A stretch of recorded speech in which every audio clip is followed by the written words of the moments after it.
Welcome proteins. तो class 8th का हमारे पास ये छठा चैप्टर है, रिप्रोडक्शन इन एनिमल्स। चैप्टर बहुत इजी है, बहुत इंटरेस्टिंग है और बहुत इंपॉर्टेंट है।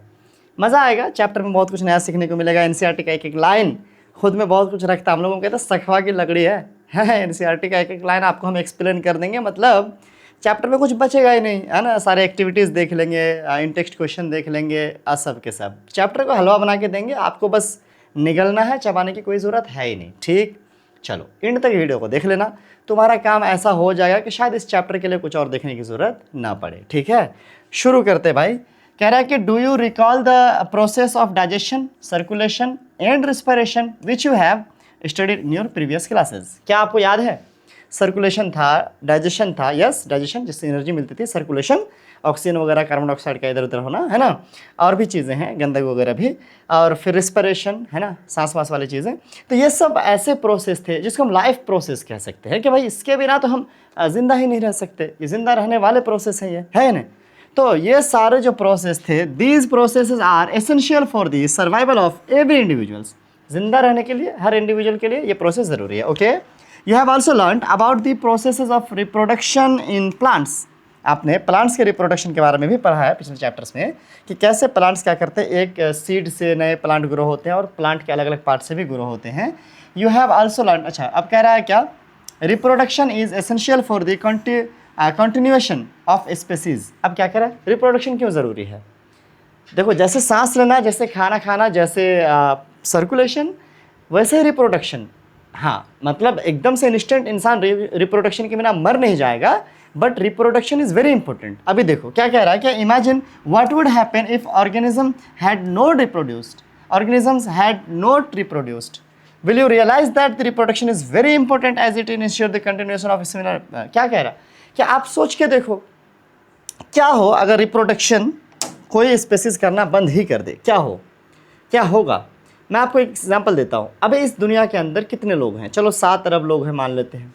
सातों के सातों अरब लोग, सारे लोग मिलकर के ठान लिया भैया स्टाम्प पेपर में कि आज के बाद से हम लोग रिप्रोडक्शन नहीं करेंगे, कोई बच्चा पैदा नहीं करेगा। तो पृथ्वी के अंदर अगले 100 साल के बाद कितने लोग बचेंगे? आप सोच के देखो शायद थोड़े से बचेंगे, है ना, थोड़ा थोड़ा। और फिर सोचो उसके बाद 100 साल तो कम ही लोग जिंदा रहते हैं। चलो 115 साल के बाद कितने लोग बचेंगे? 150 साल के बाद कितने लोग होंगे इस पृथ्वी पर? कोई नहीं होगा, डायनासोर जैसे तो कुल मिलाकर के बात यह है बच्चों कि रिप्रोडक्शन अगर ना हो तो ये स्पेसीज ख़त्म हो जाएगा हमेशा के लिए। इसीलिए यहाँ पर एक चीज़ लिखा गया है कि you will realise that reproduction is very important. क्यों इंपॉर्टेंट है कि एज इट इंश्योर, यहाँ से अंडरलाइन कीजिएगा, it ensure the continuation of similar kinds of individuals generation after generation. Reproduction क्या करता है कि एक जनरेशन से दूसरे जनरेशन, है ना, फिर उससे तीसरे जनरेशन का एक कंटिन्यूअस प्रोसेस चलाता है कि स्पेसीज जिंदा रहे, बाकी रहे, स्पेसीज ख़त्म ना हो जाए।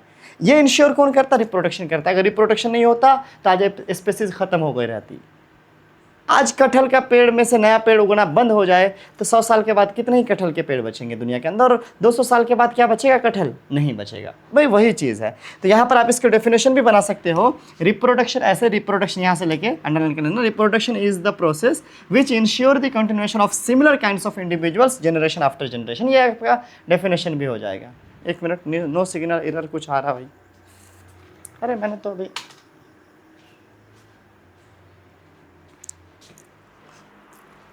You have already learnt in your previous class about reproduction in plants. In this chapter, we shall learn how reproduction takes place in animals. Plants के रिप्रोडक्शन के बारे में हमने पिछले चैप्टर्स में पढ़ा है, ऑफ कोर्स पिछले क्लासेस में पढ़ा है कि प्लांट्स कैसे बीज से और बाकी पार्ट से भी कैसे वेजिटेटिव प्रोपगेशन वगैरह से कैसे प्लांट्स एक नए प्लांट्स को जन्म देते हैं, है ना। अब हम लोग यहाँ पर एनिमल के कॉन्टेक्स्ट में पढ़ेंगे और स्पेशली ह्यूमन बीइंग के कॉन्टेक्स्ट में, है ना। तो यहाँ पर हम लोग देखते हैं मोड्स ऑफ रिप्रोडक्शन के भैया रिप्रोडक्शन किस किस तरीके से होता है, कितने टाइप्स के रिप्रोडक्शन होते हैं। रिप्रोडक्शन, री मतलब दोबारा, प्रोडक्शन मतलब प्रोड्यूस करना, देना। Have you seen the young one of different animals? क्या आपने अलग अलग जानवरों के बच्चों को देखा है? ऑफ कोर्स देखा होगा। Try to name some of the young ones by completing table 6.1 shown in example as an. तो एक कंप्लीट टेबल दिया हुआ, टेबल हम लोग कंप्लीट करेंगे तो वहाँ देख लेंगे कुछ हम बच्चों के नाम, ठीक है। You must have seen the young ones of various animals being born. आपने बच्चों को जन्म लेते हुए भी देखा होगा कुछ जानवरों के। Can you tell how chicks and caterpillars are born? क्या आप बता सकते हो मुर्गी का बच्चा यानी चिक्स और कैटरपिलर मतलब किसी तितली का छोटा हिस्सा, ये कैसे जन्म लेते हैं? ऑफ कोर्स ये अंडे से, है ना। कि how are kittens and puppies born? कैसे ये कुत्ता का बच्चा और कैसे ये बिल्ली ये कुत्ता का बच्चा और ये बिल्ली का बच्चा कैसे जन्म लेता है? ऑफ कोर्स इनके माँ के पेट से ये होता है। Do you think that these young ones looked, है ना, the same force before the way born as they do now? Let us find out. क्या ये पैदा होने से पहले जैसे थे अभी भी वैसे ही हैं? क्या पैदा होने से पहले ये वैसे ही दिखते थे जैसे माँ के पेट में थे वैसे ही दिखते हैं क्या जैसा अभी दिखते हैं? जवाब है नहीं, पैदा होने से पहले शायद ये अलग दिखते थे। इवन कैटरपिलर के केस में, तितली के केस में तो इनका छोटा अलग होता है, इनका जवान अलग होता है। तो जवाब है नहीं, इनके माँ के पेट में जैसे थे ज़रूरी नहीं कि वैसे ही दिखते हों ये बड़े होने के बाद भी। इस टेबल को कंप्लीट करने की कोशिश करते हैं हम लोग। देख क्या लिखा है। ह्यूमन के बच्चे को बेबी बोलते हैं, कैट के बच्चे को कीटन, जैसे कि यहाँ पर लिखा भी हुआ था। क्या बोलते हैं? कीटन। डॉग के पप्पी, है ना, पपी बोलते हैं इनको। बटरफ्लाई के कैटरपिलर, कैटरपिलर, है ना। हैन का तो चिक्स हो गया, काव का काफ हो गया, है ना, काफ बछड़ा। और फ्रॉग का टेडपोल। क्या होता है स्पेलिंग? मान लो यही होता है टेडपोल, ठीक है, पीओ है वो। तो इस तरीके से आप चाहो तो इसको फिल कर लो। Just as in plants there are two modes by which animals reproduce. जैसे प्लांट में दो तरह के रिप्रोडक्शन होते थे, ऐसे एनिमल्स में भी दो ही तरह के हैं। Number 1 sexual reproduction, number 2 asexual reproduction. Plant में भी दो ही टाइप के रिप्रोडक्शन थे, तो एनिमल में भी दो ही टाइप के। तो अब यहाँ पर कह सकते हो कि मोड ऑफ रिप्रोडक्शन कितने हो गए? मोड ऑफ रिप्रोडक्शन 2 हो गए, sexual asexual. Types of reproduction कितने हो गए? 2 हो गए, सेक्सुअल एसेक्सुअल। चलिए, एनिमल्स के केस में भी यही और पेड़ पौधों के केस में भी वही। अब यहाँ पर होगा हमारे पास पहला जो कैटेगरी है वह है सेक्सुअल रिप्रोडक्शन। पहले इसको पढ़ेंगे कि सेक्सुअल रिप्रोडक्शन क्या होता है। ठीक, तो लिखा है try to recall reproduction in plants, है ना, which you study in class 7। You will remember that the plants that reproduce sexually have male and female reproductive parts. कह रहा 7 क्लास को याद करो, वहाँ पर जब सेक्सुअल रिप्रोडक्शन हो रहा था तो क्या हो रहा था? फ्लावर के मेल रिप्रोडक्टिव पार्ट और फीमेल रिप्रोडक्टिव पार्ट आपस में मिलते थे। मान लीजिए ये फ्लावर को मैं एक बनाने की कोशिश करता हूँ, ठीक है। ये फ्लावर के फीमेल रिप्रोडक्टिव पार्ट था और ये इस तरीके से मेल रिप्रोडक्टिव पार्ट था, है कि नहीं है? बहुत सारा और भी था, है ना। तो यहाँ पर इसको क्या कहते हैं? एंथर कहते थे, इसको स्टामेन कहते थे, यही ना। इसको एंथर, इसको स्टामेन। इसमें भी ये फिलामेंट था, ये पोलन ग्रेन था, पोलन ट्यूब था, इसमें भी स्टिग्मा, स्टाइल और ओवरी था, है कि नहीं है? तो ये सब पार्ट आपने पहले नीचे क्लास में पढ़े हुए हैं। कह रहा है क्या? Can you name this parts? Yes, मैंने नेम बताया आपको, स्टामेन और पोलन ग्रेन, सॉरी क्या बताया भाई? स्टामेन, कार्पेल, एक मिनट,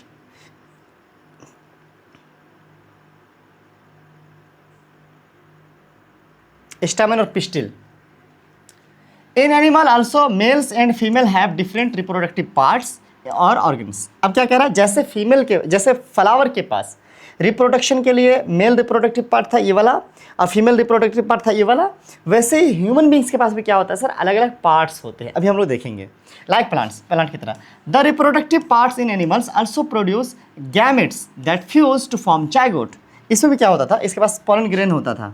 ये पोलन ग्रेन स्टिग्मा में जाता था, स्टाइल से होते हुए ओवरी में जाता था। इसके पास जो एग होते थे फीमेल वाले, है ना, उससे मिलता था और मिल करके जाइगोट बनाता था। क्या बनाता था? जाइगोट बनाता था। और जाइगोट कहाँ बनता था? जाइगोट यहीं बनता था। और ये पार्ट बाद में फ्लावर में, फ्लावर जो है ख़त्म हो जाता था, बाद में ये फ्रूट बन जाता था। फ्रूट के अंदर ये जाइगोट के अंदर सीड बनता था, है कि नहीं है? तो कह रहा है कि इंसानों में भी क्या होता है? जैसे यहाँ पर कुछ मेल गैमेट है और कुछ फीमेल गैमेट है। इंसानों के अंदर भी मेल गैमेट और फीमेल गैमेट होते हैं। इंसानों के अंदर भी मेल गैमेट फीमेल गैमेट मिलने के बाद जाइगोट बनते हैं। ये बात यहाँ पर कहा जा रहा है। कह रहा है कि it is the zygote which develop into a new individual. This type of reproduction beginning from the fusion of male and female gamete is called sexual reproduction. क्या कह रहा है कि इंसानों में भी ऐसा ही होता है कि दोनों मिलते हैं तो गैमेट बनता है। और ये फिर गैमेट ही क्या होता है सर? धीरे धीरे ये जो जाइगोट बनता है, सॉरी जाइगोट बनता है, ये जाइगोट ही क्या होता है सर? धीरे धीरे पूरा बेबी बनता है और धीरे धीरे डेवलप एनिमल बनता है। और कह रहा है कि यहाँ पर लिखा हुआ खास करके कि दिस टाइप ऑफ रिप्रोडक्शन, यहाँ से आप अंडरलाइन कर सकते हो, जहाँ पर क्या होता है सर कि मेल और फीमेल के गैमेट का फ्यूजन से, है ना, रिप्रोडक्शन होता है, उसको हम लोग सेक्सुअल रिप्रोडक्शन कहते हैं। तो यहाँ पर हमारे पास जो डेफिनेशन है वो आ गया यहाँ से वहाँ तक कि what is sexual reproduction? If the process of reproduction having both a male and female gamete means if the reproduction includes both male and female है ना of any species then this reproduction is called sexual reproduction, जहाँ पर mail और female दोनों involve होंगे, दोनों शामिल होंगे, इन्वॉल्व होंगे किसी रिप्रोडक्शन में, कोई नया बच्चा पैदा करने में, वो सेक्सुअल रिप्रोडक्शन होगा। और अगर सिर्फ मेल या सिर्फ फीमेल ही प्रोड्यूस कर सके बेबी को तो वो एसेक्सुअल रिप्रोडक्शन होगा। या इट इज़ पॉसिबल। अगर आपको लग रहा है कि क्या ऐसा थोड़ी होता रे, ऐसा थोड़ी होता कि मतलब जिस खाली मेल है खाली फीमेल से कैसा होगा। आप एक बात बता, हमेशा फ्लावर से ही फ्रूट से ही नया पौधा आता क्या? नहीं। आप गुलाब की टहनी लगा देते हो है ना, तो भी उससे नया गुलाब का पौधा हो जाता। एक वेजिटेटिव पार्ट है वो। दैट्स मीन कि वहाँ पर मेल फीमेल का इन्वॉल्वमेंट नहीं है। फ्लावर में था ये मेल फीमेल की कहानी, तो सेम इंसानों में भी क्या होता है सर, मेल फीमेल की कहानी होती है। बट जानवर में क्या हो सकता है, मेल फीमेल की कहानी नहीं भी हो सकती है। उसको कहेंगे एसेक्सुअल रिप्रोडक्शन, जहाँ पर दोनों होगा sexual reproduction. Let's find out the reproductive parts. चलिए अब रिप्रोडक्टिव पार्ट्स के बारे में पढ़ते हैं। जैसे कि हम लोग स्टामेन पिस्टिल वगैरह पढ़ लिए थे, अब रिप्रोडक्टिव पार्ट ह्यूमन बींग्स में क्या होते हैं देखते हैं। In human and study the process of reproduction, तो हम लोग उसके पार्ट्स को पढ़ेंगे और रिप्रोडक्शन के प्रोसेस को पढ़ेंगे इस पूरे चैप्टर के अंदर। दो चीज़ें, चलिए सबसे पहले male reproductive organs. Male me as a male हमारे पास कुछ ऐसे खास पार्ट्स हैं जिनकी वजह से हम रिप्रोडक्शन कर पाते हैं या जिनका इन्वॉल्वमेंट रिप्रोडक्शन में होता है। ऐसे फीमेल जो होती हैं उनके पास भी कुछ ऐसे खास पार्ट होते हैं बॉडी में जिनसे क्या होता है सर, नया बच्चा पैदा होने के लिए उनका प्रोसेस हो पाता है। चलिए तो कह रहा है कि the mail reproductive organs includes pairs of testis, है ना, टेस्टिस मतलब टेस्टिस का सिंगुलर है टेस्टिस, टेस्टिस टेस्टिस टेस्टिस अजीब बात है ना, टेस्टिस देख रहा आई का और ई का फर्क है। ओ भैया जो भी था यार, बहरहाल पेयर्स ऑफ टेस्टिस मतलब एक जोड़ा टेस्टिस होता है, 2 स्पर्म डक्ट्स एंड 1 पेनिस। 3 चीज़ें हो गई। क्या क्या सर, एक हो गया पेयर्स ऑफ टेस्टिस यानी एक जोड़ा टेस्टिस, एक हो गया एक जोड़ा स्पर्म की नली, और एक हो गया पेनिस। ठीक ठीक, दोनों चीज़ जोड़ा में था और ये सिंगल था। चलिए दिस टेस्टिस प्रोड्यूस, इसको आप अंडरलाइन करेंगे, this testis produce the male gametes called sperm. Very important. अगर आपको पूछा जाए ना कि पूरे मेल रिप्रोडक्टिव पार्ट में सबसे इंपॉर्टेंट पार्ट क्या है, तो भी आप टेस्टिस ही कहोगे। टेस्टिस का काम क्या है बच्चों, ये स्पर्म प्रोड्यूस करता है। What is sperm? This is sperm. Sperm एक तरह का सेल है, आप कह सकते हो मेल गैमेट। क्या कह सकते हो? Male gamete. रिप्रोडक्शन में मेल का जो हिस्सा लेने वाली चीज़ है वो स्पर्म है। मेल के गुण लेके आने वाली चीज़ क्या है? स्पर्म है। और फीमेल का गुण लेके आने वाली ओवा है, अंडा है। ठीक है, तो मेल रिप्रोडक्टिव पार्ट आपका स्पर्म है, फीमेल रिप्रोडक्टिव पार्ट आपका ओवा है। स्पर्म ऐसा दिखता है, हालांकि ये बहुत छोटा होता है, माइक्रोस्कोपिक होता है। फोटो में इसको बड़ा ऐसे दिखाया गया, बढ़ा चढ़ा करके। ठीक है, स्पर्म कहाँ से निकलता है? टेस्टिस का फोटो देखेंगे।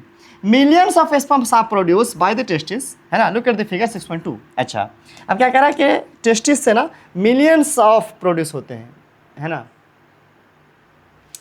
दो sperms are very small in size, each has a head, middle piece and a tail, है ना। स्पर्म बहुत छोटे होते हैं लेकिन हर एक के पास हेड होता है, मिडल होता है और टेल होता है। इतनी चीज़ें 3 पार्ट होती हैं। हालांकि इसके जो नाम हैं एग्जैक्टली ये आपको ऊपर क्लास में अलग हो जाएंगे, तो वहाँ देखेंगे। अभी इतना समझ लीजिए कि 3 पार्ट है। 8 क्लास के हिसाब से इतना काफ़ी है। हम लोग थोड़ा, does it appears to be a single cell, क्या ये एक सिंगल सेल की तरह लग रहा है? जवाब है यस, ये एक सिंगल सेल है। तो क्यों नहीं लगेगा? This is a single cell, this is a single cell. ठीक है, चलिए अब यहाँ पर हम लोग थोड़ा कहानी को समझते हैं इसमें।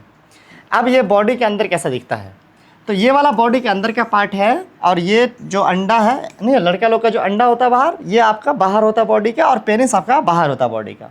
बाकी ये वाला पार्ट बॉडी के अंदर होता है। ठीक है, जबकि लड़की का यहाँ पर जो भी दिया है फोटो, ये पूरा बॉडी के अंदर ही होता है, ये पार्ट, है ना।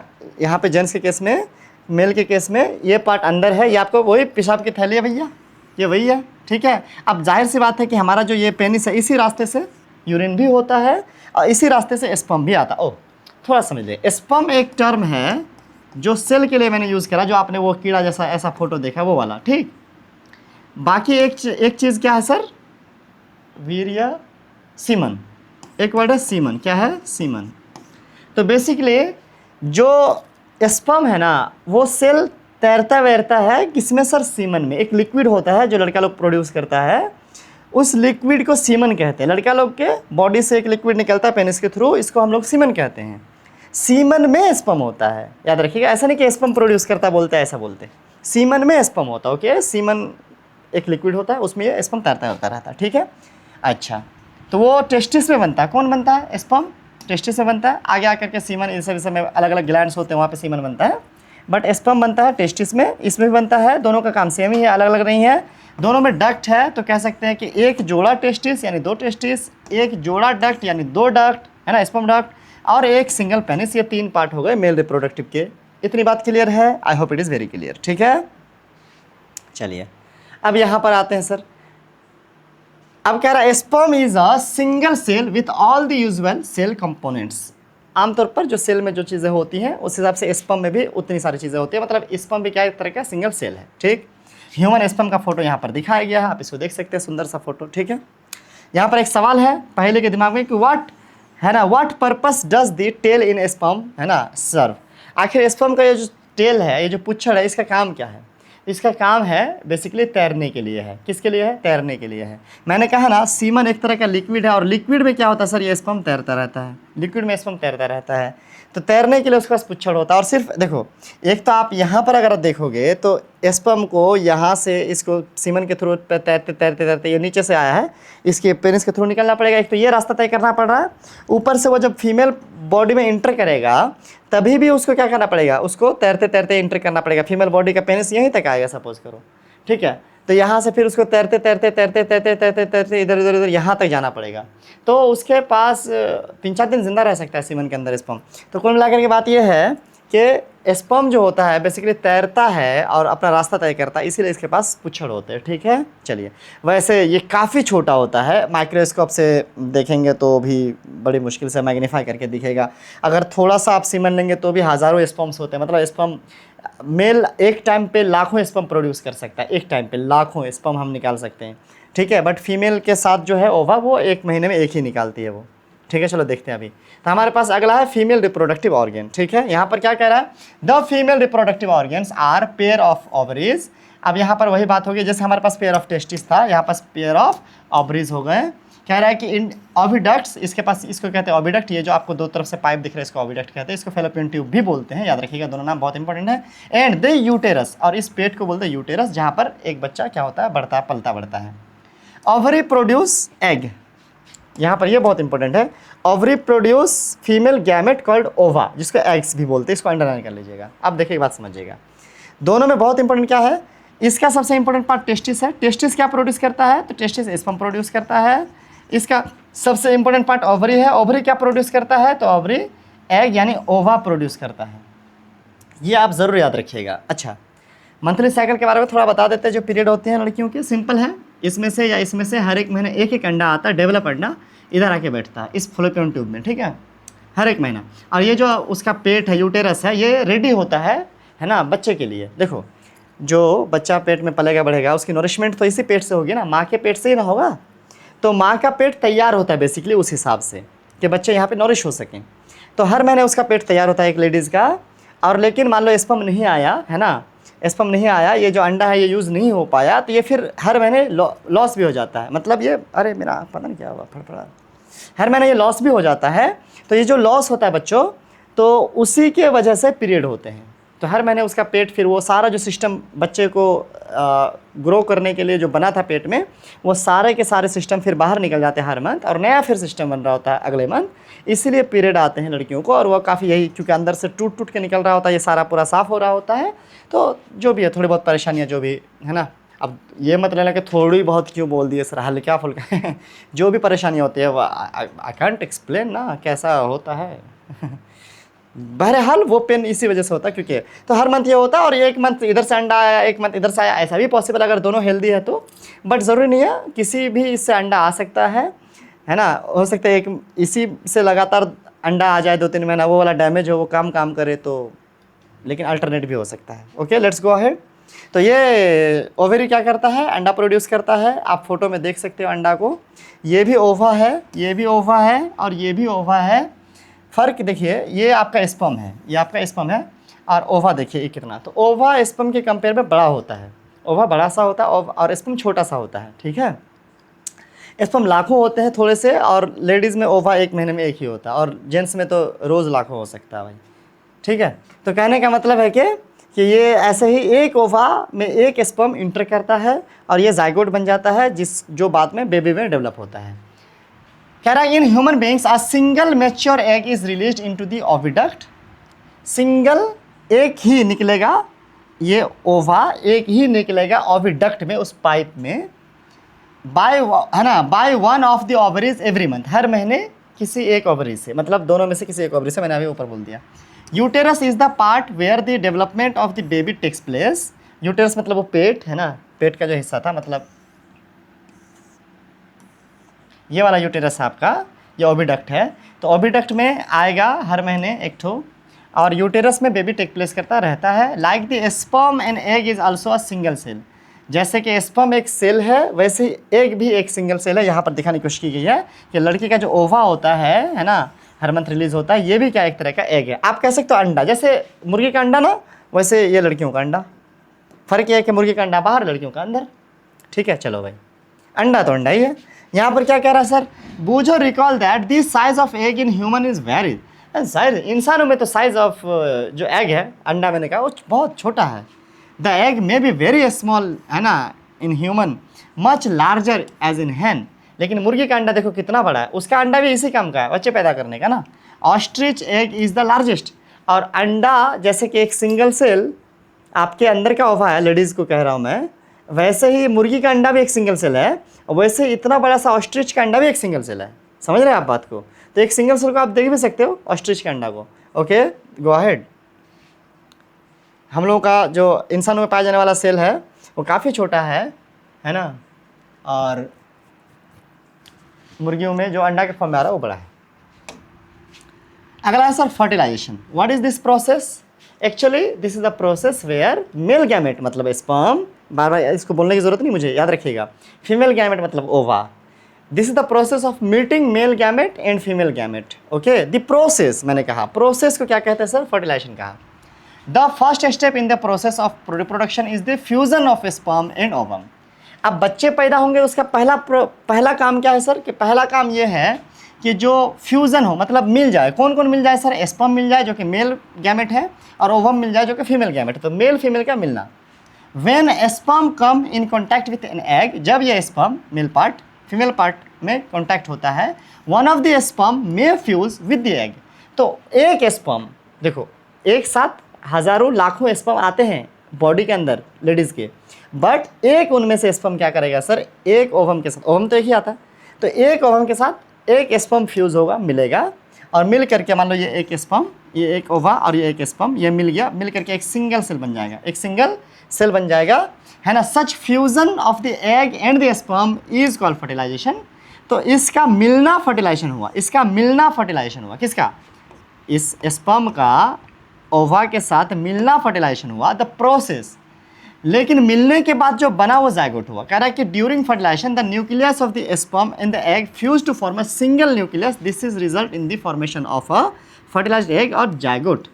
अब इससे क्या होता है कि इसके स्पर्म के पास आधा क्रोमोजोम है और एग के पास आधा क्रोमोजोम है, और मिल करके बनाते हैं एक सिंगल कंप्लीट सेल, उसको हम लोग जाइगोट कहते हैं। अब बात समझो, देखो हमारे पास देखो हमारा बॉडी सेल से बना है, सेल के अंदर न्यूक्लियस होता है। क्या होता है बच्चों? न्यूक्लियस होता है, ठीक है।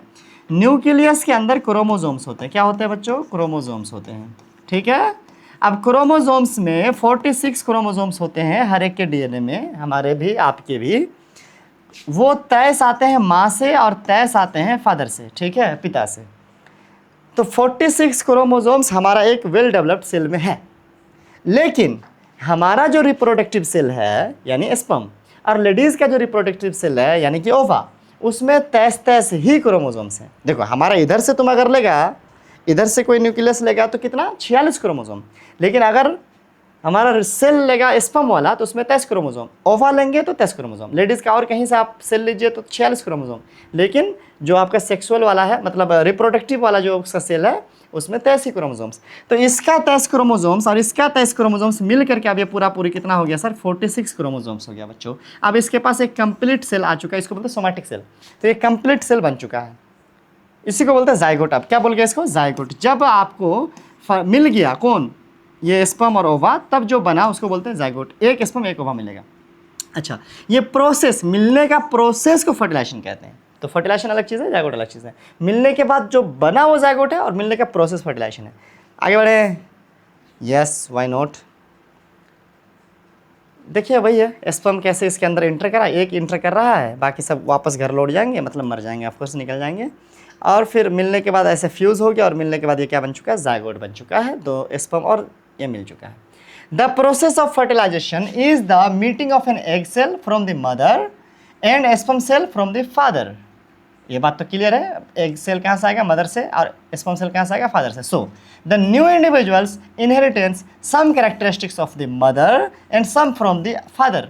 इसीलिए जो बच्चा पैदा होता है, चूंकि 23 गुण आया है पूरा पूरी माँ से और 23 गुण आया है पूरा पूरी बच्चे से। अब ये गुण कैसा होगा, जैसे कि हेयर के कलर कैसे होंगे, हेयर कर्ली होगा कि स्ट्रेट होगा, स्किन कलर कैसा होगा, नेल्स कैसे होंगे, लंबे लंबे होंगे फिंगर्स या छोटे होंगे, हाइट कैसी होगी, नाक कैसा होगा, चेहरा कैसा होगा, डिज़ाइन कैसा होगा, है ना, और कलर कैसा होगा, स्किन कलर, मतलब यही सब चीज़ें माँ बाप से आती हैं। हाँ, इसमें भी कहानी है, एकदम से ऐसा नहीं है कि तुम्हारा माँ बाप गोरा होगा तो बच्चे गोरे होंगे बोल के 100% नहीं है। इसकी पूरी कहानी क्लास 10th में एक चैप्टर होगा हेरिडिटी, तो वहाँ पर समझेंगे, है ना।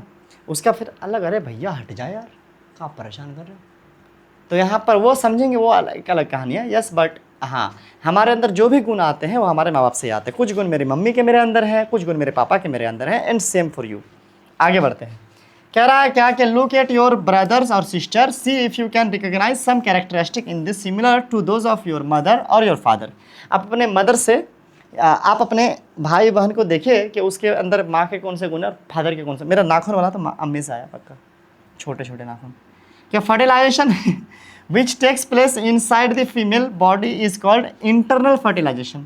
अच्छा, फर्टिलाइजेशन क्या था, स्पर्म का ओवा का मिलना, अंडा का, मतलब मेल गैमेट फीमेल गैमेट का मिलना। ये प्रोसेस अगर बॉडी के अंदर हुआ, जैसे इंसान में होता है कि फीमेल बॉडी के अंदर होता है, फीमेल बॉडी के अंदर मेल फीमेल मिलते हैं, मेल फीमेल गैमेट मिलते हैं, तो इसको बोलते हैं इंटरनल फर्टिलाइजेशन। हम लोगों में क्या होता है, इंटरनल फर्टिलाइजेशन होता है। तो ये आपका अंडरलाइन कर लीजिएगा, इसका डेफिनेशन हो गया। Internal fertilisation occurs in many animals including humans, cows, dogs, hens. ये जो बड़े बड़े जो भी जानवर देखते हैं, इन सब में इंटरनल फर्टिलाइजेशन ही होता है। इवन के हैंस भी लिखा है, ये हालांकि अंडा देती है, लेकिन पहले मुर्गा मुर्गी मिलते और मुर्गी के पेट के अंदर ही ये इंटरनली, मतलब फीमेल और मेल गैमेट मिल जाते हैं, देन अंडा आता है और फिर अंडा से बच्चा होता है ना। तो ये भी इंटरनल फर्टिलाइजेशन ही करते हैं, मुर्गी भी या अंडा वाले बाकी भी। या सॉरी, ये बोलना गलत है, अंडा वाला बाकी में से कुछ मेढक वगैरह तो इंटरनल नहीं करते, एक्सटर्नल फर्टिलाइजेशन करते हैं, तो रहने दो। हाँ, तो मैं ये कह रहा था, अभी तक हमने जो चीज़ें पढ़ी उसको एक बार जल्दी से रिकॉल करता हूँ मैं। देखो, हमने पढ़ा जो रिप्रोडक्शन है वो 2 टाइप का था। कितना टाइप का बच्चों, रिप्रोडक्शन था हमारे पास 2 टाइप का, है ना। एक था हमारे पास सेक्शुअल रिप्रोडक्शन, एक था हमारे पास एसेक्सुअल रिप्रोडक्शन, है कि नहीं है। और उसके अलावा हमने पढ़ा यहाँ पर अभी, है ना, क्या था ये, फर्टिलाइजेशन, है ना। फर्टिलाइजेशन भी हमने 2 टाइप का पढ़ लिया। एक क्या पढ़ लिया सर, इंटरनल फर्टिलाइजेशन, क्या हो गया सर, इंटरनल फर्टिलाइजेशन, और हो गया एक्सटर्नल फर्टिलाइजेशन। अभी हम लोग पढ़ेंगे ये वाला पढ़ेंगे अभी। तो इंटरनल फर्टिलाइजेशन में क्या होता है कि मेल फीमेल के बॉडी के अंदर, इनसाइड द बॉडी क्या होता है सर, मेल गैमेट और फीमेल गैमेट मिलते हैं, जबकि एक्सटर्नल में बाहर मिलते हैं बॉडी के। और अक्सर जो भी आप बड़े बड़े जानवर देखते हो तो इसमें तो सब अंदर ही मेल फीमेल का जो गैमेट है मिलता है। अब एक चीज़, have you heard test tube baby. आपने टेस्ट ट्यूब बेबी का नाम पहले क्या सुना हुआ, कभी नहीं सुना हुआ तो आज सुन लो। कह रहा है कि बूझो एंड पहली टीचर्स पहलिस teacher once told them in the class that some women, है ना, oviducts are blocked. These women are unable to bear babies because sperm cannot reach the egg for fertilization। देखो, हमने अभी थोड़ी देर पहले ऊपर एक चीज़ देखा था ना, जैसे देखो ये वाला पाइप था ना लड़की लोग का, ये वाला, है ना। अरे ये इतना छोटा नहीं होता भाई, ये बड़ा होता है पेट, ठीक है। तो ये जो पाइप था, ये पाइप मुड़ा उड़ा हो सकता है किसी वजह से, जिसको ओविडक्ट बोल रहे थे, फैलोपियन ट्यूब बोल रहे थे। ये पाइप किसी वजह से मुड़ा उड़ा हो सकता है, ठीक है। आजकल ये बहुत कॉमन प्रॉब्लम है, इस पाइप में प्रॉब्लम होना, इसमें कभी सूजन हो जाना, कभी घाव हो जाना, कभी मुड़ जाना, कभी कुछ हो जाना। बच्चे जैसे बंद करते हैं ना तो भी इसी पाइप को काट देते हैं या बांध देते हैं। तो ये पाइप मुड़ने उड़ने की वजह से क्या होता है कि चूँकि जो अंडा है ना वो आके इधर ही इंतजार करता रहता है स्पर्म का, इधर ही इंतजार करता रहता है स्पर्म का। ऐसा नहीं कि अंडा यहाँ आके बैठा रहेगा मुंह पे। तो जो स्पर्म आएगा उसको यहाँ से यहाँ तक आना पड़ेगा, मेल इसको गैमेट को। तो मान लीजिए कि अगर ये पाइप ही मुड़ा हुआ तो स्पर्म वहाँ तक पहुँच ही नहीं पाता, जिसकी वजह से बच्चे नहीं होते। तो ऐसे औरत को बच्चा नहीं होता है। In such cases doctors collect freshly released egg and sperm and keep them together for a few hours for IVF or in vitro fertilization. IVF का फुल फॉर्म होता है इन विट्रो फर्टिलाइजेशन, याद रखिएगा इसको, इन विट्रो फर्टिलाइजेशन IVF का full form है। तो क्या करते हैं डॉक्टर लोग, हम स्पर्म निकाल देंगे, है ना, डॉक्टर को दे देंगे, और लड़की का भी एक जो है डॉक्टर निकाल लेगी, है ना, पेट से, और दोनों को बाहर, जो कि अंदर जो मिलना था दोनों को, अंदर नहीं मिला करके दोनों को पेट से बाहर निकाल के, हमारे से भी निकाल करके बाहर और लेडीज़ का भी निकाल के बाहर, अब बाहर स्पर्म को और एग को मिला करके जायगोट बना करके तब पेट के अंदर रखेगा। इसको कहते हैं IVF इन विट्रो फर्टिलाइजेशन। चूँकि स्पर्म वहाँ नहीं पहुँच पा रहा था और जायगोट नहीं बन पा रहा था, नहीं मिल पा रहे थे मेल फीमेल गैमेट्स, यही प्रॉब्लम आ रही थी। अगर उसको हम बाहर ही मिला दिए और फिर उसके बाद पेट में रख दिए तो बाद में बाकी जो बेबी का प्रोसेस है बाकी का वो सब नॉर्मल ही होगा। समझे बात को? तो यहाँ पर क्या कह रहा है कि fertilisation outside the body, fertilisation मतलब मेल फीमेल का मिलना जो जायगोट का गैमेट का, वो सिर्फ बॉडी के बाहर हुआ। In case fertilization occurs the zygote is allowed to develop for about a week and then it is placed in the mother's uterus. अब क्या कह रहा है, जब मान लीजिए क्या कि वो जो बाहर जायगोट मिलाया गया था, मतलब बाहर जो मेल पार्ट और फीमेल पार्ट को, मेल और फीमेल गैमेट को जो बाहर फर्टिलाइज करा गया था, उस जायगोट को बाहर 1 हफ्ते तक रख के डेवलप किया जाता है और फिर उसके बाद अम्मी के यूटेरस में डाल दिया जाता है। Complete development takes place in the uterus and the, है ना, बेबी इज बॉर्न, है ना, लाइक एनी अदर बेबी। उसके बाद बाकी का सारा प्रोसेस पेट में ही होता है, जैसे बाकी बच्चों के लिए होता है, सारा प्रोसेस सेम ही है IVF में, है ना, बाकी बच्चों के लिए जैसा था वैसा ही होता है। Babies born through this technique are called test tube baby. इस तरीके से जो बच्चे पैदा होते हैं उसको टेस्ट ट्यूब बोलते हैं। इसका ये मतलब नहीं है कि जो लैब में टेस्ट ट्यूब पाया जाता है तो टेस्ट ट्यूब के अंदर बच्चा होता है। यहाँ पर वही लिखा हुआ है कि दिस टर्म इज एक्चुअली, है ना, मिसलीडिंग। लोग गलतफहमी में रहते हैं, because babies can not grow in test tube, है ना। तो भाई टेस्ट ट्यूब बेबी का ऐसा मतलब नहीं है कि टेस्ट ट्यूब के अंदर बेबी ग्रो होगा, बल्कि टेस्ट ट्यूब बेबी में सिर्फ क्या होता है कि फर्टिलाइजेशन बाहर किया जाता है, IVF इन विट्रो फर्टिलाइजेशन, उसको हम लोग कहते हैं टेस्ट ट्यूब बेबी, और बाकी सारा प्रोसेस पेट में ही होता है, नॉर्मली होता है। You will be surprise to know that in many animals fertilisation takes place outside the body of the female. क्या दफ़ा जिस हम लोगों में क्या होता है कि फीमेल बॉडी के अंदर में मेल फीमेल गैमेट मिलता है, बट बहुत सारे में बाहर भी मिलता है। In this animals fertilisation takes place in water. Let us find out how this happens. अब इसमें क्या होता है, कुछ ऐसे जानवर होते हैं जिसमें बाहर मेल और फीमेल गैमेट मिलते हैं, खास करके वाटर में ऐसा होता है। तो चलो उसके बारे में पढ़ते हैं। सबसे पहले एक एक्टिविटी दी गई है 6.1, जहाँ पर आपको क्या करा गया कि अपने अगल बगल के तालाब में घूमना है ना, नदी वदी किनारे घूमना है, और अंडे तैरते हुए अंडे मेढक के आपको पता लगाने हैं। फोटो यहाँ पर दिखा हुआ लिखा हुआ देख लेंगे। मैं आज तक गांव में रह कर कभी नहीं देखा, आप लोग क्या ही ढूंढोगे, आ जाओ। ड्यूरिंग स्प्रिंग और rainy season frog and toads move, है ना, to ponds and slow growing streams. Frog वगैरह क्या होते हैं सर? बरसात के दिनों में जब उनका बच्चे देने का टाइम होता है, अंडा देने का टाइम होता है, तो वो मेल और फीमेल दोनों पानी में चले जाते हैं। मेल भी पानी में जाते हैं, फीमेल पानी में जाते हैं। फीमेल क्या करती है, अंडा दे देती है पानी में, और मेल क्या करता है, स्पर्म छोड़ देता है पानी में। फिर दोनों मिलता है ना, पानी में ही तैरते वैरते कहीं, और उससे फिर बच्चे जो है डेवलप होते हैं। कह रहा है क्या, व्हेन, है ना, the mail and female come together in water. दोनों जो है पानी में जाते हैं, कौन, मेल भी और फीमेल भी। Female lays 100 of eggs unlike hens frog eggs not be covered by shell. अब फीमेल क्या करती है, हज़ारों, मतलब सैकड़ों, हज़ारों तो नहीं, सैकड़ों अंडा देती है, मतलब 1-2 अंडा नहीं देती, सैकड़ों अंडा देती है। और अंडा जो होता है वो देखो, सैकड़ों अंडा मतलब एक ग्रुप में रहता है, ऐसा एक जेली से, एक चिपचिपा पदार्थ से ढका हुआ रहता है, कवर रहता है। इसे प्लास्टिक में कवर है, समझ लो, ऐसे ही प्लास्टिक जैसा कवर रहता है, लेकिन ये चिपचिपा पदार्थ में कवर रहता है, एकदम से हार्ड नहीं रहता, जैसे मुर्गी के अंडा में रहता है वैसा नहीं रहता। कह रहा है कि egg is not covered by a shell and it is comparatively very dedicated. हाँ, पतला सा होता है, लूज़ होता है, मुर्गी का अंडा जैसा नहीं होता है, बट होता है ताकि सबको पकड़ के रख सके। अब एक एक अंडा अलग अलग तैरते रहेगा, है ना, तो हो सकता है सब अंडा बर्बाद हो जाए, लेकिन एक साथ ग्रुप में रहेगा तो अंडा थोड़ा हिफाजत में रहेगा। कह रहा है कि layer of jelly holds the eggs together and provides protection of the eggs. अब ये जो जेली है जो इस अंडू को पकड़ के रखा हुआ है, इससे अंडों की हिफाजत होती है और अंडा एक साथ रहते हैं। वही बात जो मैंने अभी थोड़ी देर पहले कही। अब आगे कह रहा है क्या, as the eggs are laid, जब अंडा दे दिया गया, the male deposit sperm over them. अब मेल क्या करता है, उसके ऊपर फिर क्या देता है, अंडा क्या रहता है, उसके ऊपर क्या देता है, स्पर्म दे देता है। कौन, मेल। फीमेल अंडा दे दी, मेल स्पर्म दे दिया। Each sperm swims randomly in water with the help of its long tail. The sperm come in contact with these eggs. This results in the fertilization. अब पानी के अंदर ही ये अंडा भी है और पानी में स्पर्म तैर रहा है। अब जो मिल गए दोनों, यानी एग मिल गया और स्पर्म मिल गए, तो फर्टिलाइजेशन हो गया। फर्टिलाइजेशन हो जाएगा तो जाइगोट बनेगा, जाइगोट बनेगा तो बच्चे होंगे। This type of fertilisation in which the fusion, यहाँ से in which the fusion of male and female gametes takes place outside the body of the female is called external fertilization.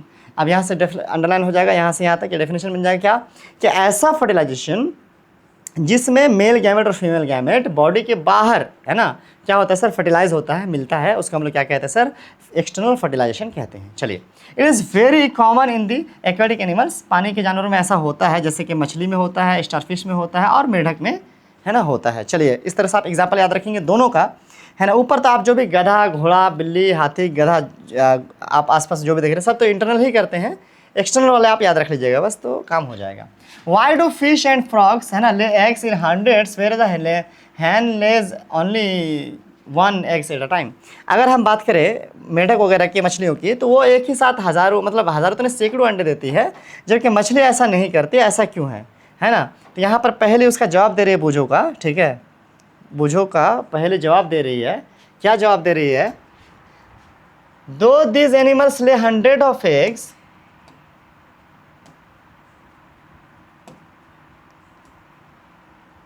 है ना, 100s of eggs and release millions of sperm, all the eggs do not get fertilized and develop into new individuals। जाहिर सी बात है, मेढक भले 100 अंडा दे दे और वो मेल मेढक 1 लाख गो स्पर्म दे दे, 10 लाख गो स्पर्म दे दे पानी के अंदर, लेकिन पानी के अंदर वो बर्बाद हो जाता है, वो सारे के सारे नए बेबी में ग्रो नहीं हो पाते, मिल नहीं पाते।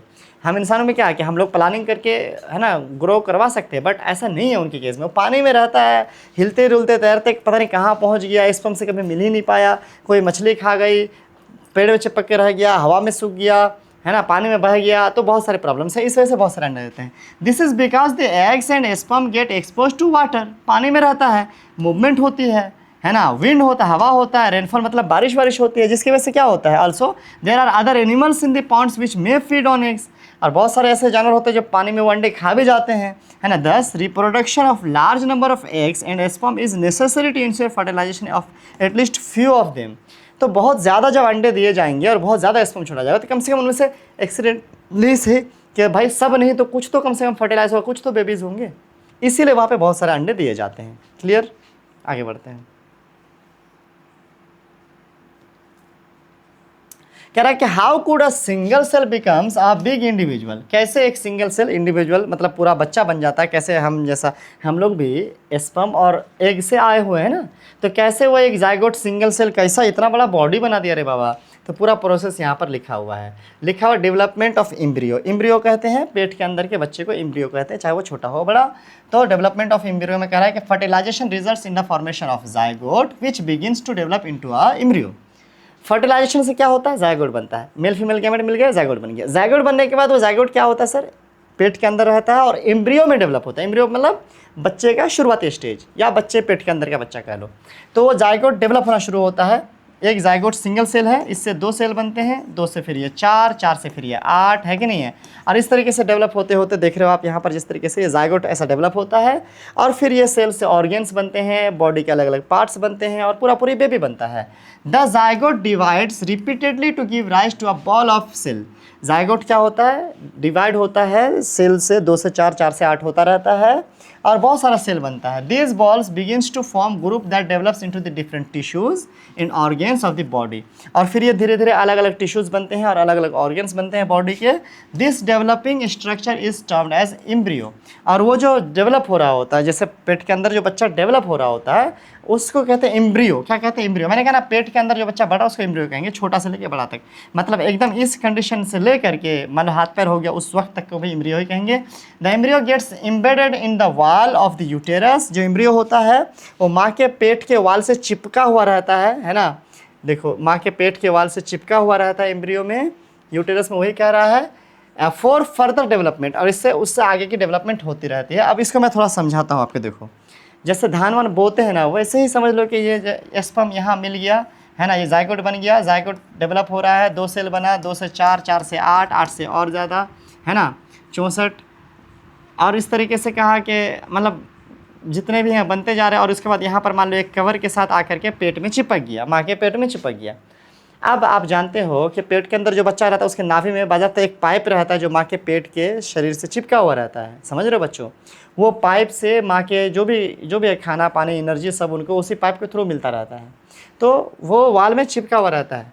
The embryo counting the develop in the uterus, अच्छा continues the develop into the uterus, है ना। यूटेरस के अंदर यानी माँ के पेट के अंदर वो जो एम्ब्रियो है वो लगातार क्या होता है सर, बड़ा होता रहता है, डेवलप होता रहता है। इट ग्रेजुअली डेवलप्स बेबी, और आखिरकार ये एक बच्चे के शक्ल में आ जाता है। यहाँ पर दिखाया गया है, ये दीवार है, वो पीछे वाला दीवार जो आप देख रहे हो अभी आप, तो ये साइड में दिखाया गया है। उसमें देखिए एम्ब्रियो ऐसे कैसे कवर्ड है किसी प्रोटेक्टिव लेयर से, और उसके अंदर बहुत सारा सेल है जो अलग अलग तरीके से डिवाइड होकर आप कुछ बना रहा है।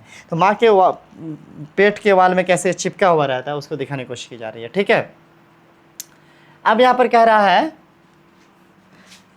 Part such as hand, legs, है ना, हेड, आइज, ईयर्स, etc सब बनता रहता है। The stages of the embryo in which all the body parts can be identify is called foetus. अब क्या कह रहा है कि वो भी स्टेज आता है जब बच्चे के शरीर के हर एक पार्ट को आप अलग अलग बता सकते हो कि ये हाथ है, ये पैर है। मान लो 6 महीने के बाद का मैं कह रहा हूँ ये प्रोसेस, तो उस टाइम में जो बच्चा होता है पेट के अंदर उसको फीटस कहते हैं बच्चों। क्या कहते हैं? फीटस कहते हैं। एम्ब्रियो बहुत छोटा था, है ना, और जब पूरे पैर हाथ डेवलप हो गया, जब आइडेंटिफाई किया जा सकता है अलग से, तो उसको हम लोग कहते हैं फीटस। क्या कहते हैं? फीटस। कह रहा है कि when the development of the foetus is complete the mother gives birth to the baby. अब फीटस पूरे अच्छे से डेवलप हो गया तो वो बर्थ करती है। 7 महीने में बच्चा हो जाता है, 8 महीना, 9 महीना। देखो इसमें बात यह है कि कई दफ़ा पूरी डेवलप होकर बेबी कई दफ़ा अंदर रहता है ना। तो वो आजकल तो एक ऐसा भी सिस्टम आ गया है कि अल्ट्रासाउंड वगैरह करके पता करता है, अगर बेबी पूरी तरीके से ग्रो कर चुका है तो उसके बाद घुई कहने का मतलब है कि इंजेक्शन लगाते हैं। इंजेक्शन लगाने के बाद फिर वो जल्दी से हो जाता है, फिर बाहर पालन पोष करके उसको बड़ा करते हैं। क्यों पेट के अंदर रख करके टाइम पास करना। हाँ, साइंस तरक्की करके ऐसा होता है यार, मैं अपने मन से थोड़ी ऐसे मज़े ले रहा हूँ। अब यहाँ पर क्या कह रहा, internal fertilisation takes place in hens also. मुर्गियों में भी इंटरनल फर्टिलाइजेशन होता है, जैसे मैंने ऊपर कहा था। But do hens give birth to the babies like humans beings and cows. लेकिन क्या इंसान या गाय की तरह वो बच्चा जन्म देती हैं क्या मुर्गी? नहीं। You know that they do not, then how are chicks born, let us find out. जब वो नहीं देते हैं हमारे तरह बच्चा, डायरेक्ट नहीं पैदा करते, तो फिर वो कैसे बच्चा देते हैं? चले पता करते हैं। कह रहा है soon after fertilisation the zygote divides repeatedly and travels down to the oviduct. हम इंसानों के पेट में जैसा ऐसा होता है कि जब स्पर्म और ओवा मिल गया और जाइगोट बन गया, फिर वो धीरे धीरे जैसे पाइप से होते हुए नीचे आया था, ऐसे ही जब मुर्गा मुर्गी मिल जाते हैं उसके अंदर में ही स्पर्म और ओवा मिलते हैं मुर्गी के पेट के अंदर ही, और फिर वो अंडा की शक्ल में बाहर आते हैं। As it travels down may protective layers are formed around it. और जैसे जैसे वो बाहर आता जाता है उसके ऊपर लेयर बनता जाता है, लेयर बनता जाता है, लेयर। इंसानों को मैंने कहा ना लेयर बना हुआ, प्रोटेक्टिव लेयर जाइगोट के ऊपर। तो मुर्गी के अंडे में भी जो एक सेल है उसके ऊपर भी प्रोटेक्टिव लेयर बनता है, और वही लेयर हम लोगों को कह रहा है क्या, the hard shell that you see in hens eggs is one such protective layer. और जो आप हार्ड सा एक वाइट कलर का आप शेल देखते हो ऊपर अंडे का, वो भी यही प्रोटेक्टिव लेयर ही है असल में। कह रहा है क्या कि after the hard shell is formed around the developing embryo, जब वो हार्ड शेल बन गया एम्ब्रियो में, कंप्लीट हो गया, the Hahn finally Lay's the egg, तो मुर्गी क्या करती है, अंडे दे देती है बाहर। The embryo take about 3 weeks to develop into a chick. और मुर्गी अगर उसको सेकती रहती है, गर्म करती रहती है, तो 3 हफ्ते में उस अंडे से बच्चा आ जाता है, 3 हफ्ते में। You must have seen the Hahn sitting on the eggs, है ना, टू प्रोवाइड सफिशिएंट वार्मथ। आपने देखा भी होगा कि मुर्गियों को बैठे हुए रहती है वो अंडे के ऊपर गर्मी देने के लिए, और आजकल तो मशीन में उतनी गर्मी दे करके भी अंडे से बच्चा पैदा किया जाता है। Did you know that development of the chicks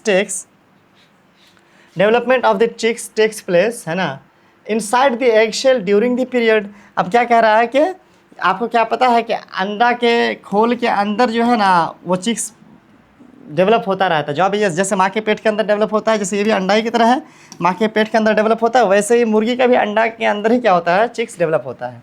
after the chick is completely developed it burst opens the egg shell. और हम जानते हैं, गाँव के लोग सभी जानते हैं कैसे वो अंडा फटता है, वरना अगर आप डिस्कवरी में देखे होंगे कैसे वो अंडा फटता है और उससे क्या होता है, बाहर चूजा निकलता है। In animals which undergo external fertilization development of the embryo takes place outside the body, female body. अब एक्सटर्नल फर्टिलाइजेशन वाले भी क्या करते हैं सर, अपने फीमेल बॉडी, जाहिर सी बात है जब उसने मेल फीमेल का फर्टिलाइजेशन तक बाहर किया है, मिलाया भी बाहर तक है, तो एम्ब्रियो का डेवलपमेंट भी शरीर से बाहर ही होगा, है ना। कह रहा है कि the embryos continue to grow within their coverings, है ना, after the embryo develops the eggs hatch. वही बात है जैसा मुर्गी में होता है कि उसके भी एम्ब्रियो डेवलप हो जाता है, बेबी बनता है और फिर वो अंडा फटता है और फिर वो बाहर निकलता है। यू मस्ट हैव सीन है ना numerous tadpoles swimming in the ponds and the streams. आपने है ना टैडपोल बिरंची देखा होगा भाई हम लोग बिरंची बोलते हैं इसको हम लोग बंगाली में, है ना, हम लोग का बंगाली थोड़ा अलग है तो जो भी है टैडपोल बोलता है, भी दिखा देंगे फ़ोटो, खुश हो जाना। क्या लिखा हुआ है सर?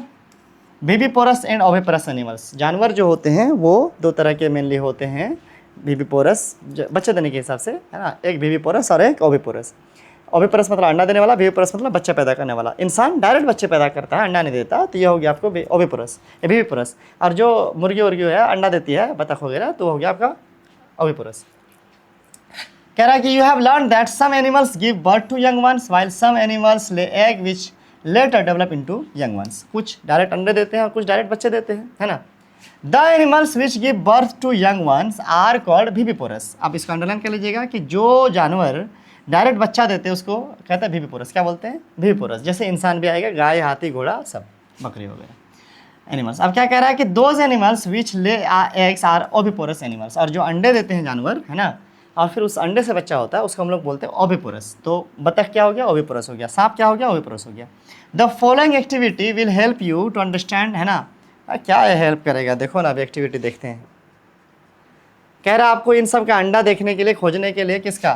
फ्रॉग का, लिजर्ड का, बटरफ्लाई का, मोथ का। भाई मिलेगा, अलवा मिलेगा। कहाँ मिलेगा इसका अंडा? है गजब वाले। अगर आपको मिलता है तो खोज के ले आना, ठीक है। कह रहा है हैन एंड काओ, और अच्छा मुर्गी का और गाय का भी अंडा खोजना है भाई उसके बाद भाई सबको अच्छे से ऑब्जर्व करना है किसके अंडे से बच्चे होते हैं, किसका क्या, ऐसा वैसा। नीचे आंसर दिया हुआ है। The eggs of a few animals are easy to observe because their mothers lay them outside their bodies. अब कुछ अंडा तो आपको खोजना आसान है, कबूतर के अंडा मिल जाएगा, है ना, क्योंकि उसकी अम्मा शरीर के बाहर अंडे देती है। बट क्या कह रहा है कि these are examples of oviparous. अब जो अंडे बाहर देती है वो ओविपोरस हो गया। लेकिन but would not be able to collect the eggs of a dog, cow और कैट। आप बिल्ली, कुत्ते या गाय का आप अंडा नहीं खोज पाओगे। क्यों? क्योंकि इसकी अम्मा बाहर अंडा देती ही नहीं है। कह रहा है कि this is because they do not lay eggs. वो अंडे देते ही नहीं है। The mother give birth to the young ones. वो डायरेक्ट बच्चे को जन्म देती रहे। कह रहा है कि these are example of viviparous animal. और ऐसे जानवरों को हम लोग क्या बोलते हैं बच्चों? विविपोरस एनिमल्स बोलते हैं, जो डायरेक्ट बच्चे को जन्म देता है। क्या ये क्लियर है? What is oviparous and what is viviparous? Very clear होगा। अंडे देने वाले, बच्चे देने वाले, क्या इसमें कुछ जादू है? ना, बिल्कुल नहीं है। इतना इजी बना रखा है क्लास 8 को। अब क्या कह रहा है इसके बाद देखिए, can you now give some more example of oviparous and viviparous animal. भाई मैंने कहा सांप भी अंडा देने वाला है, मछली भी अंडा देने वाला है, ठीक है। और बच्चा देने वाले की बात करें तो वेल हो गया, डॉल्फिन हो गया, और इधर इधर इधर इधर इधर आसपास में जो भी आपको जानवर दिखते हैं अपने आसपास, सब जानवर की बात कर रहा हूँ मैं, चिड़िया उड़िया नहीं, है ना, ज़मीन पर चलने वाले जानवर, है ना, सब के सब इसी में आएंगे, विविपोरस में आएंगे। यंग वंस टू एडल्ट, कैसे एक छोटा सा जवान बनता है, वयस्क बनता है, उसका प्रोसेस देखेंगे। The new individuals which are born और, है ना, hatched from the eggs continues to grow till they becomes adults. अब क्या होता है? अच्छा मैं आपको एक बात बता दूँ भाई, वेरी वेरी इंपॉर्टेंट।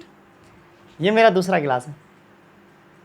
अभी मैंने एक चैप्टर पढ़ाया थोड़ी देर पहले, अभी रात के आई थिंक कितने बज रहे देखता हूँ मैं।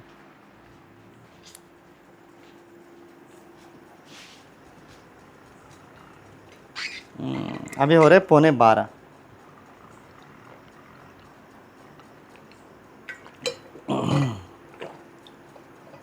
अल्हम्दुलिल्लाह। तो रात के हो रहे हैं अभी 11:15। अभी जस्ट मेरा एक क्लास ख़त्म हुआ पूरा चैप्टर का, और उसके बाद ये सेकंड क्लास, क्योंकि मैं पिछले 2 दिनों से क्लास नहीं ले पाया था किसी रीज़न से, तो मैं सोचा आज मैं रात जागूंगा काम करूँगा, फिर इसके बाद एडिटिंग करूँगा, फिर जो भी है ना। तो बस बताओ कैसे लग रहे क्लास? हाँ, कमेंट वमेंट करो, बढ़िया लग रहा नहीं लग रहा, समझ में आ रही चीज़ें? आएंगे यार, कुछ मतलब है, कुछ है इसमें, दम ही नहीं है। तो बेसिकली वही होता है कि कंटिन्यू ग्रो करते रहते हैं अंडे से बच्चे निकलने के बाद, और फिर बड़े होते हैं। In some animals the young ones may look very different from the adults. कुछ ऐसे बयान हो सकते हैं कि उसका छोटा वाला रूप अलग ही है, अब बड़ा रूप अलग ही है। पैदा हुआ तो फुटबॉल, बड़ा हुआ तो कुर्सी, मतलब बिल्कुल ही अलग।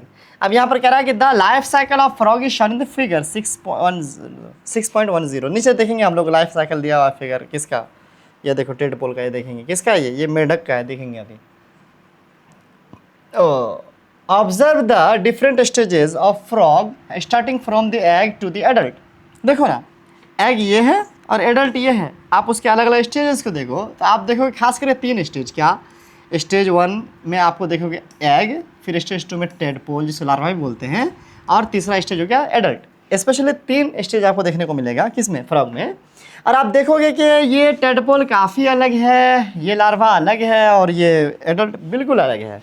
या आप कह सकते हैं एग और ये टेडपोल और ये एडल्ट बिल्कुल अलग है। एग ऐसा दिख रहा था, ये पानी में तैरने वाले मछली जैसा दिख रहा है, इसके पास पूंछ है, पैर भी नहीं है, और इसके पास आगे थोड़ा पैर जैसा आ गया है, और इसके पास 4 गो बढ़िया सा एकदम मजबूत सा पैर है भैया, और एकदम उछल कूद कर रहा है, और पूंछ भी गायब हो गया, और पानी से निकल के बाहर आ गया, और खाना पीना भी चेंज कर लिया है ना, और सांस लेने के लिए फेफड़ा भी हो गया। तो एकदम से मतलब छोटा कुछ और ही था, मछली जैसा था, और बड़ा कुछ और ही है। लेकिन इंसानों में ऐसा नहीं होता। इंसानों में बचपन में जैसा हम लोग होते, बड़े में वही सब चीज़ें हमारे बॉडी में होते, वही हाथ पैर वैसा ही है ना। चलो भाई देखते आगे। कह रहे हैं कि don't the tadpoles look so different from the adults. क्या वो टेडपोल जो है वो अपने एडल्ट से क्या काफ़ी अलग नहीं है? जवाब यस, पैर भी नहीं है और पुच्छड़ इधर गायब हो गए हैं। अब कह रहा है कि can you imagine that this tadpoles would same day become frog, would some day become frog. हाँ भाई, क्या आप सोच सकते हो कि कभी ऐसा बन जाएगा? नहीं, हम नहीं सोच सकते, लेकिन बन गया था। अब क्या करें, बन गया तो बन गया। The tadpole transform into adults capable of jumping and swimming. वो जो एडल्ट बनता है, जवान होता है, वो तैर भी सकता है, कूद भी सकता है। The transformation of the larva into the adult through drastic changes. देखो यहाँ से अंडरलाइन कर लेना कि एकदम से एकदम भयंकर जो चेंज हो गया, ड्रास्टिक चेंज हो गया, बड़ा सा जो चेंज हो गया, इसको बोलते हैं मेटामॉर्फोसिस। क्या बोलते हैं बच्चों? मेटामॉर्फोसिस। ये जो फ्रॉग के अंदर हुआ कि उसके यंग वन से जो एडल्ट का जो प्रोसेस है उसमें एक बड़ा चेंज देखने को मिला। किसके? फ्रॉग के केस में। इस प्रोसेस का हम लोग कहते हैं, हट बे यार, इस प्रोसेस का हम लोग कहते हैं मेटामॉर्फोसिस। क्या बोलते हैं बच्चों? मेटामॉर्फोसिस। समझ गए? तो मेटामॉर्फोसिस प्रोसेस में छोटा और जवान में एक बड़ा डिफरेंस होता है, जैसे कि इसके केस में था। व्हाट अबाउट द चेंज, है ना, that we observe in our body we grow. हम लोग जब बड़े होते थे कैसे चेंज है? या देयर आर सम चेंजेस, हमारे आवाज़ मोटी हो जाती है, या ये दाढ़ी मूंछ आ जाते हैं, या लड़कियों के और भी कुछ बॉडी चेंजेस होते हैं, हम लोगों का कंधा चौड़ा होता है, और भी बॉडी चेंजेस। या you will learn in some different chapter. But ये हम कह रहे हैं कि चेंजेस हम लोगों में आते, बट ऐसा कुछ नहीं आ जाता एकदम से कि बचपन में कुछ फुटबॉल थे और बड़े होकर के कुर्सी बन गया, पंखा बन गया, ऐसा नहीं होता। क्या कह रहे हैं कि do you think we too undergo metamorphosis? क्या हम लोगों में मेटामॉर्फोसिस होता है? ना, नको, बिल्कुल नहीं भैया, हम लोगों में मेटामॉर्फोसिस नहीं होता। हम लोगों में इतना भयंकर ड्रास्टिक चेंज नहीं होता। In human beings body part similar to those the parents in the adults. भाई हमारे पेरेंट्स प्रेजेंट, हमारे छोटा में और जवान में वही सब चीज़ें हमारे बॉडी पार्ट्स लगभग होती हैं present from the time of birth. वो जन्म से ही होती हैं हमारे में एकदम बड़ा सा चेंज नहीं होता। तो सेक्सुअल रिप्रोडक्शन की कहानी खत्म होती है जहाँ पर मेल और फीमेल को इन्वॉल्व होना पड़ रहा था। अब अगली कहानी है एसेक्सुअल रिप्रोडक्शन की, क्योंकि रिप्रोडक्शन का हमने 2 टाइप पढ़ा था, सेक्सुअल और एसेक्सुअल। अब सेक्सुअल खत्म हो गया, एसेक्सुअल पे आते हैं। कह रहे कि so far we have learned about reproduction in some, है ना, familiar animals, but what about very small animals like hydra and microscopic organism like amoeba. अब देखो बड़े बड़े एनिमल्स में जैसे कि हम लोग हो गए, ठीक है, इसमें भैया मेल फीमेल ये वो ठीक समझ में आया। लेकिन बहुत छोटे छोटे स्पेसीज होते हैं, जैसे कि यहाँ पर लिखा है हाइड्रा, बहुत छोटा, भैया माइक्रोस्कोप से देखना पड़ेगा।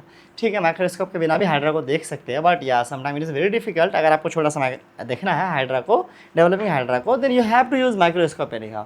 ठीक है, यहाँ पर क्या कह रहा है सर कि do you know how they reproduce, है ना, लेट अस फाइंड आउट। क्या आपको पता है क्या कोई रिप्रोडक्शन कैसे करता है? क्या आपको पता है? आपको थोड़ा सा अंदाज़ा है?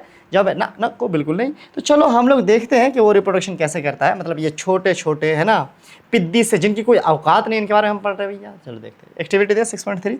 यहाँ पर ये फोटो जो आप देख पा रहे हो जनाब, ये हाइड्रा का है। कह रहा है get permanent slide of hydra. Permanent slide लेने का क्यों कह रहा है? देखो आज के टाइम पे लैब में बहुत सारे स्लाइड्स पहले से ही रेडीमेड रखे रहते हैं। आपने क्या करना है, सिर्फ उसका नाम पढ़ करके हाइड्रा का खोजना है ना, बहुत सारे स्लाइड में से, और उसको माइक्रोस्कोप में ला के देख लेना है। वरना बहुत सारे प्रोसेस में टीचर क्या करते हैं, खुद स्लाइड प्रिपेयर करते हैं, उसमें लिक्विड डाल करके और सूखा करके और एक कवर स्लाइड डाल करके, वो एक अलग प्रोसेस है। तो आपको बस बना बनाया हुआ स्लाइड लेना है, इसीलिए कहा गया परमानेंट स्लाइड। कह रहे कि observe them using hand lens and microscope, आप इसको माइक्रोस्कोप से देख सकते हो ऐसा। Look out for any blogs, है ना, जो बल्ब्स है, ये जो बड़े हुए हिस्से हैं ये थोड़ा सा देखिएगा। From the parents body, count the number, हो सकता है एक हो या एक से ज़्यादा भी हो, ठीक है। Count the number of the bulbs, है ना, that you see in different slides. Also note the size of the bulbs, है ना। Draw the diagram of the hydra as you see it, compare it with the figure, इतना इतना इतना। अब क्या कह रहा है कि आपको इसके फिगर भी बनाने हैं और आपको देखना है कि कितने कितने बल्ब्स हैं, किसी में छोटे हैं किसी में बड़े हैं। बेसिकली यहाँ पर होने वाला ये है कि यही जो बग्स है ये जब डेवलप होता है, जैसे ये डेवलप हुआ यहाँ पे, जब ये डेवलप हो जाता है तो यहाँ से कट हो जाता है, और कट होने के बाद ये एक नया हाइड्रा बन जाता है बच्चा। और फिर इसका जो बॉडी डेवलप होता है तो उसके भी फिर बॉडी के किसी पार्ट से ऐसा निकलता है और वो डेवलप हो क्योंकि उससे नया हाइड्रा बनता है। इसको बोलते हैं बडिंग, बॉडी के पार्ट से कट करके एक नया जो है एनिमल या जो स्पेसीज बन जाना। तो इस तरीके से एक नया जनरेशन शुरू होता है और ये एक प्रोसेस है। कह रहा है क्या, in each hydra there are may be और वन मोर बल्ब्स, मतलब एक या ज़्यादा बल्ब हो सकते हैं। These bulbs are the developing new individuals and they are called birds, उसको बर्ड्स कहा जाता है। उसको क्या कहता है, बर्ड्स कहा जाता है, जहाँ पर, है ना, एक नया इंडिविजुअल जो है बनते हैं। कौन सा, वो जो बड़ा हुआ था, मतलब ये वाला, जैसे ये हाइड्रा का फोटो था ना, ये हाइड्रा का फोटो था ना, इसमें जो बड़ा हिस्सा था, ये बड़ा हुआ जो हिस्सा था, इसको क्या कहा, बर्ड्स कहा। और यही बर्ड्स क्या होते हैं, पार्ट कट जाते हैं। Recall the presence of birds in east, east में भी बर्ड्स होते हैं, वो भी एक तरह का माइक्रो ऑर्गेनिज्म है। In hydra two new individuals develop as outgrowth, है ना, out growth of this single parent, है ना। अब ये आउट ग्रोथ जो है सिंगल पेरेंट का, वो कैसे हो जाता है, वो छूट जाता है।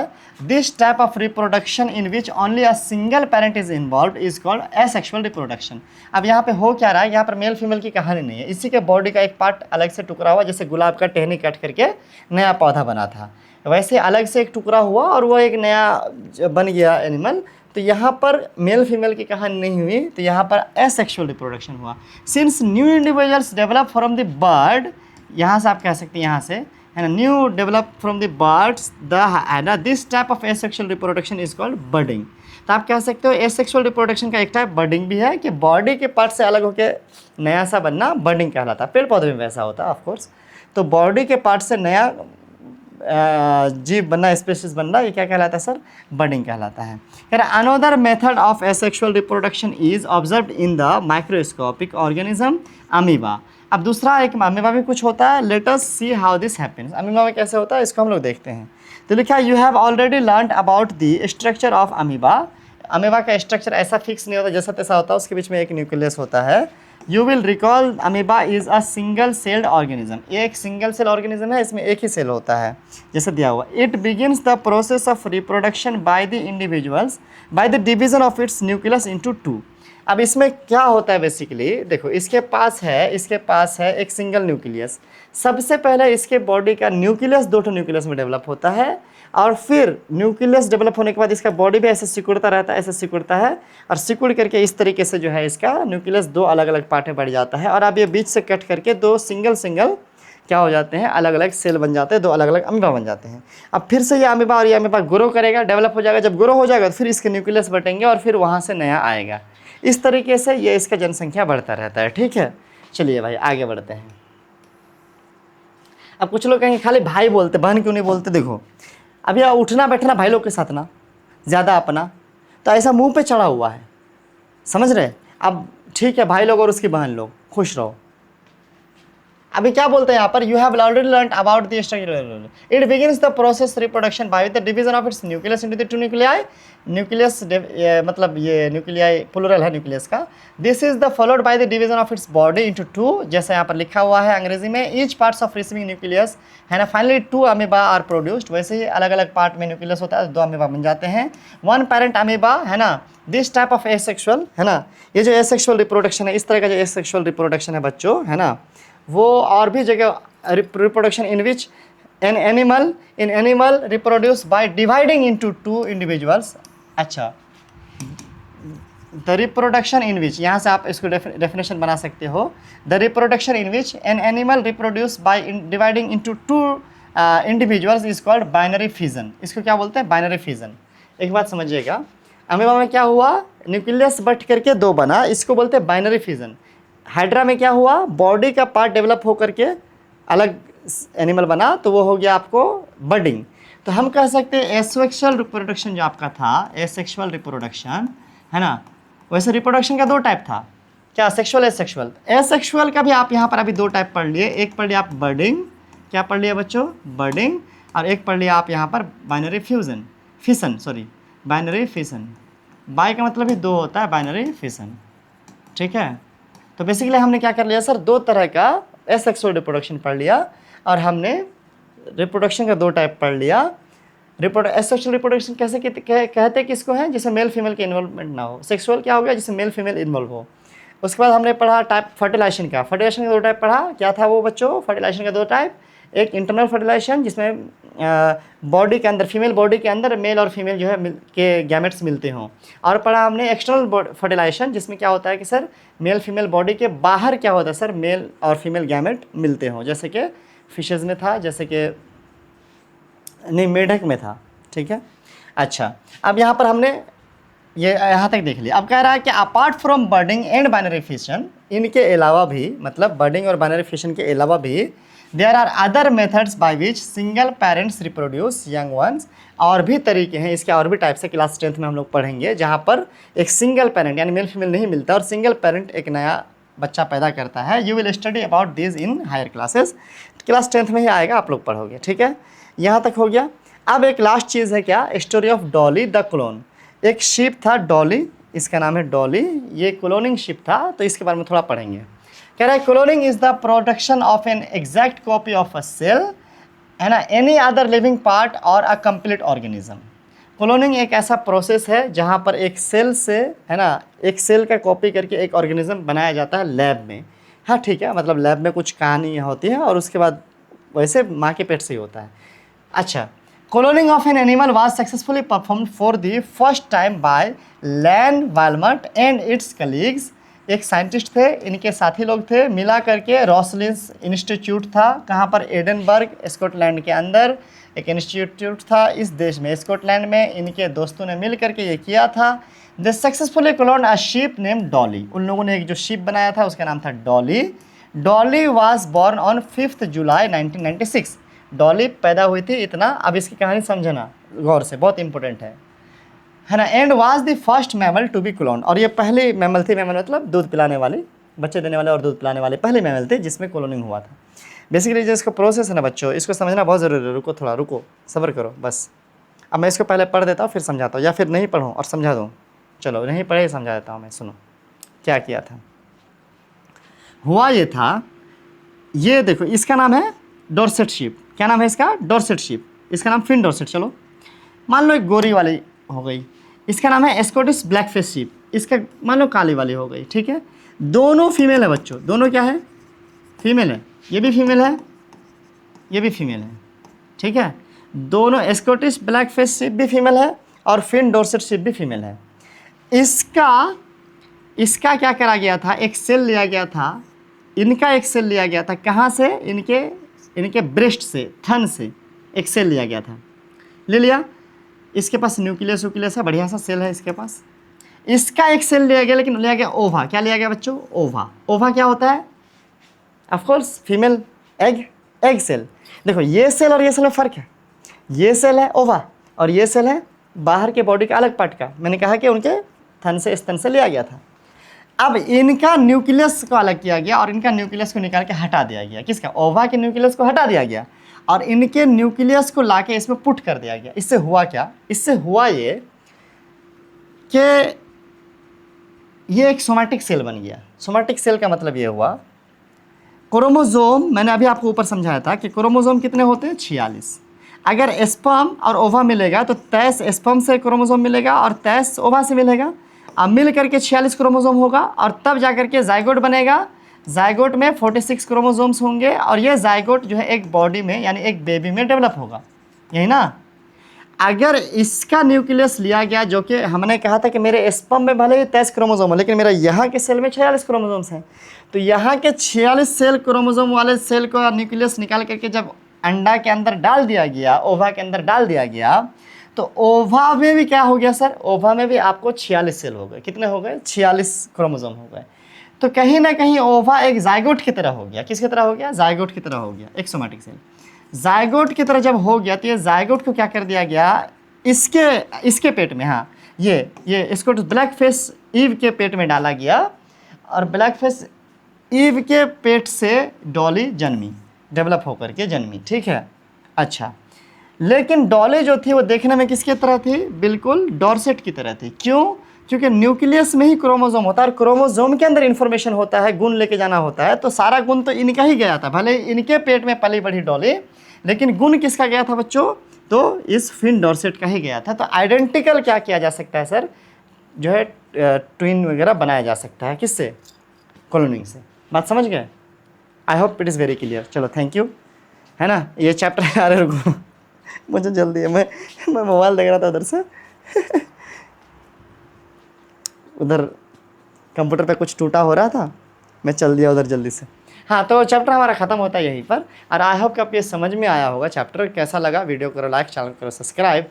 और एनसीईआरटी के सॉल्यूशन की जहाँ तक बात है तो वो आपको एनसीईआरटी का ऐसे वेबसाइट वगैरह बहुत सारे वेबसाइट में मिल जाते हैं। अगर चाहते हैं कि मैं ही आपको बताऊँ आंसर तो करो कमेंट, देखूंगा मैं, है ना। और मिलते हैं अगले वीडियो में, तब तक के लिए हैव ए ग्रेट डे।